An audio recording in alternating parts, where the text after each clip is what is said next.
Ce soir, vous visitez avec nous l'usine de la Société française des métaux ouvrés. 250 employés y fabriquent, bon an mal an, 1 million au moins d'ustensiles de cuisine en aluminium, en cuivre rouge ou chromé. Le grand prêtre de cette alchimie moderne, Yves Bergel, présente son entreprise. La Société française des métaux ouvrés, dont le sigle est le trèfle, a été créée en 1904 à Moncey, dans le Doubs, pour y faire essentiellement des articles de balancerie et d'orfèvrerie en cuivre.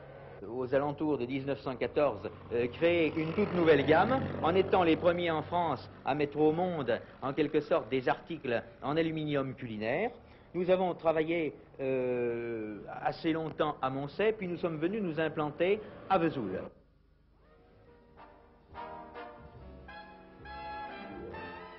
Il faut voir les 7000 m² de locaux, le parc impressionnant de machines.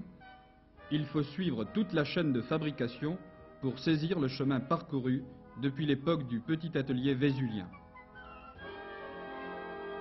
L'on fabriquait alors des objets de toilette et même la baignoire en or du tsar de Russie.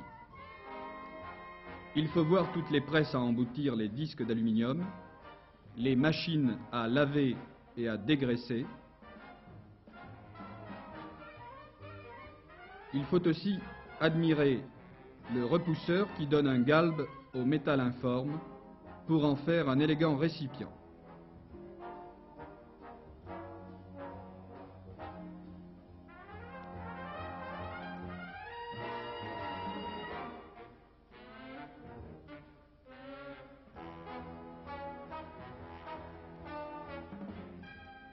Seul endroit où la machine n'a pas encore pu remplacer la prodigieuse habileté de l'homme, la fonderie.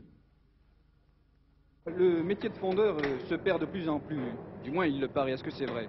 Ça c'est assez pénible parce que l'hiver ça va, mais l'été on endure la chaleur quand même. Vous avez quel âge? J'ai 53 ans. Et vous le faites depuis quel âge? Ça fait 30 ans que je suis à l'usine. Toujours fondeur? Toujours fondeur. Où est-ce que vous avez appris ce métier? Ben, je l'ai appris ici, avec les anciens qui m'ont appris, puis on s'en apprend tous les jours. En apprentissage en somme? En apprentissage, je suis venu, mais on s'en apprend tous les jours en travaillant, si on veut se donner la peine. Vous voulez dire que vous devenez de plus en plus habile? Oui, plus habile. Les premiers temps, maintenant j'ai 53 ans, peut-être que d'ici une paire d'années, ça va peut-être flancher un petit peu. Alors qu'est-ce que vous ferez à ce moment-là? Oh, ben j'arriverai toujours à faire mes moyennes. Si au lieu que de gagner, mettons 400 francs de l'heure, j'en gagne que 350, je me concentrerai. Ça vous fait combien par mois ça en moyenne? Oh, 70, 75. Et est-ce que c'est un métier qui peut attirer les jeunes? Ah, les jeunes courageux, oui, peut-être. Voilà, je vous demande un conseil. Vous avez un fils, qu'est-ce que vous lui conseillez de faire?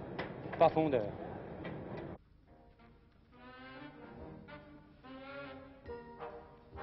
Dernière phase spectaculaire, le traitement des cuivres. Avant l'étamage, chaque cuivre passe dans 18 bains.